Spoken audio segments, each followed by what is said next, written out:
रोजा में अमलन 16-17 घंटे भूख के प्रोसेस से गुजारता है, जिससे हमारे अंदर ये एहसास पैदा होता है कि भूख कितनी बड़ी आजमाइश है और भूखा रहना कितना मुश्किल हो जाता है। हम इस वक्त जो है वो 3-4 बज रहे हैं और मैं और आप देखें हम किस जगह पे खड़े हैं। हमने सुबह खूब जी भर के खाया था, लेकिन अब हम जो है वो शाम तक जो है वो भूख की कैफियत महसूस कर रहे हैं। यार हमने तो सुबह भी जी भर के खाया था, शाम मगरिब के वक्त भी हमें जी भर के खाने को मुयस्सर आएगा। लेकिन जरा उन लोगों का भी तो ख्याल कीजिए जो सुबह दस्तरखान पे बैठे तो सिवाय पानी के गिलासों के उनके पास कुछ नहीं था, और वो पानी पीकर दोबारा मस्जिद में जाकर बैठ गए, और शाम को दस्तरखान सजने लगा तो वहां पर सिवाय पानी के गिलासों के कुछ दिखाई नहीं दे रहा था। वो लोग भी तो हैं जिनको खाने के लिए नाने शबीना भी मुयस्सर नहीं। हमें उनकी तरफ बढ़ना है। हमें ये एहसास इसलिए उजागर किया गया है। बड़ी मुश्किल है, यकीन जानिए भूख बड़ी आजमाइश है। हमारे एक दोस्त हैं तो वो उनके घर कोई काम करने वाली खातून आती थी तो उसके साथ छोटी बच्ची भी आ जाती। ये बात 3-4 साल कबल उन्होंने सुनाई मुझे, लेकिन मैं जब भी इस उन्वान पर आता हूं तो यहां रुक जाता हूं और मेरे आंखों के सामने वो एक मंजर सा घूम जाता है। तो वो कहते कि वो 8-9 साल की बच्ची भी उसके साथ काम करने आती, तो मेरे घर वालों ने कहा कि ये बच्ची को खाना दे दो। तो उसकी मां कहने लगी बाजी इसका भी रोजा है। तो मैंने कहा ये 8-9 साल की बच्ची है तो इसके ऊपर तो रोजे फर्ज ही नहीं हुए, तो इतना सख्त रोजा 16-17 घंटे की भूख है तो आपने इसको क्यों रोजा रखवाया है? तो कहती कि उसकी आंखों में हल्की सी नमी आ गई और वो कहने लगी बाजी इनको फर्क नहीं पड़ता, इनके पूरा साल ही रोजे चलते हैं, कभी खा लिया और कभी ना खाया, कभी मुयस्सर आया और कभी ना आया, हस्ती पलकों के नीचे गम भी पलते हैं, मगर कब कोई देखता है इतनी गहराई में। एक तबका तो वो है इस वक्त जो मुल्क के लॉकडाउन के हालात हैं, एक तबका तो वो है जो सरे बाजार आ गया और आपने राशन गाड़ी से दिया तो उन्होंने कबूल कर लिया, उनको भी दीजिए, मैं नीयत पर किसी के फतवा नहीं देता। लेकिन ये याद रखिएगा असल आजमाइश उसकी है जो सफेद पोश है, जो खुददार है और जो किसी से जाकर यूं हाथ नहीं फैला सकता। उसका गुजारा बहुत मुश्किल है। वो मुसल्ले पे बैठ के अपने रब को अपनी दिल की कैफियत सुना के उठ जाता है। पिछले साल तो हम ये कहते थे कि अल्लाह भला करे ये सोसाइटियों के अंदर इफ्तार के दस्तरखान सजाने वालों का। चलो कोई मोहल्ले वाला अपने मोहल्ले में इज्जत से नहीं खा सकता तो वो किसी दूर दुराज सोसाइटी में जाकर अपने 2 बच्चों को साइकिल पर बिठाकर जो है वो वहां पर सर झुका के कम से कम पेट की भूख मिटाकर वापस पलट आता था। लेकिन इस मौसम में तो अब वो दस्तरखान भी कहीं पर नजर नहीं आ रहा।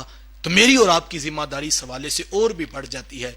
कुरान ने हमें वाज़े कहा था, ऐ मुखातब उनको तलाश कर जो लोगों से लिपट लिपट कर सवाल नहीं करते, जो आके डंडोरा नहीं पीटते, जो आके दरवाजा नहीं खटखटाते, जो ये नहीं कहते हमें भूख लगी हमें भी खाना खिलाओ। कहा मुखातब तू उनको तलाश कर। तो यहां ज़हन में सवाल पैदा हुआ था कि मालिक जब वो मांगते नहीं है, जब वो बताएंगे नहीं तो हमें कैसे पता लगेगा ये भूखे हैं? तो कुरान ने बड़ा खूबसूरत जवाब दिया, कहा ए मुखातब तू उनको उनके चेहरों से पहचान लेगा। भूखे की आंखें तुझे बताएंगी ये भूखा है, और प्यासे का चेहरा तुझे बताएगा ये प्यासा शख्स है और ये मजबूरियों का मारा तेरे सामने खड़ा है। सबसे पहले मैं और आप अपने बहन भाइयों में, अपने आइज़ो अकरीबा में, अपने रिश्तेदारों में, अपने मुलाजमीन में, अपने दीगर जो है वो वबस्ता लोगों में तलाश करे कौन कौन लोग हैं जिन तक मुझे और आपको पहुंचना चाहिए। अपने वसाइल देखिए, अपनी ताकत देखिए, अपनी इस्तिताअत देखिए, और फिर उन लोगों तक इज्जत और खुददारी को पेश नजर रखते हुए रात की तन्हाइयों में उन तक पहुंचा दीजिए। यहां उलमा ने यहां तक मसला लिखा है कि अगर आपको पता है एक मुस्तहिक शख्स है और उसको इवन यहां तक कि ज़कात भी दी जा सकती है, लेकिन अगर उसको कहेंगे ज़कात के पैसे हैं, वो इज्जतदार है, खुददार शख्स है, वो नहीं कबूल करता, तो मेरे हुजूर का दिन मुझे यहां तक इजाजत देता है कि तुम अपने घर बैठकर उन पैसों पर ज़कात की नियत कर लो और तुम्हें उसको बताने की जरूरत नहीं, तुम उसको तोहफा कहकर भी दे सकते हो। इससे होगा क्या? तुम्हारी ज़कात अदा हो जाएगी, तुम्हारे रसूल के गरीब उम्मती का भरम रह जाएगा। मुझे तो दीन यहां तक चले जाने की इजाजत देता है। मुझे और आपको इस पर गौर करना है। सादा सी बात मेरे उस्ताद मुकर्रम फरमाया करते हैं, आप फरमाते बेटा मैं तुम्हारे बच्चों के साथ प्यार करूं तो तुम्हें अच्छा लगूंगा ना, तुम मेरे बच्चों का मुंह चूमो तो मुझे अच्छे लगोगे ना। तो कहा बेटा जो हुजूर की गरीब उम्मत से प्यार करेगा वो अल्लाह के रसूल को कितना प्यारा लगेगा। बड़ा मजा है बड़े बड़े अफसरों के साथ बैठकर इफ्तार करने का, बड़ा लुत्फ होगा जो है वो शाही दस्तरखान पर बैठने का, बड़ा लुत्फ होगा MNA MPS और वजीरों को अपने यहां बुलाकर इफ्तार पर बिठाने का।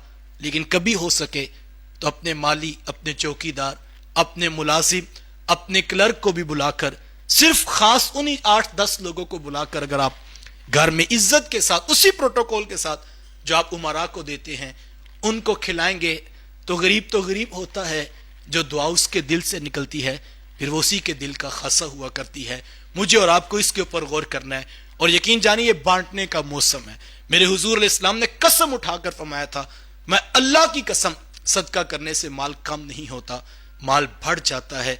ये बांटने का मौसम है और इस मौसम के अंदर हुजूर अलैहि सलाम की हदीस में आता है, अल्लाह अकबर, हुजूर फरमाया कि जो शख्स अपने मुलाजिम से, अपने मातहत से, अपने नौकर से कोई बोझ हल्का कर दे, तखफीफ कर दे, नौकरी के घंटे तो उसने कहा चलो अब 1 घंटा रोजे हैं तुम भी ज्यादा रेस्ट कर लिया करो, चलो ये तुम्हारा बोझ कम कर दे। तो कोई भारी काम तो उसने कहा ये रमजान के बाद कर लेंगे, अभी इन दिनों में ये सिंपल रूटीन चलने दो।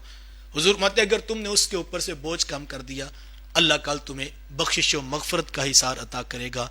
ये अमल मैं और आप पेश नजर रखें, जो किसी के लिए कर सकते हैं बांटना शुरू कीजिए, रब अता करना शुरू फरमा देगा।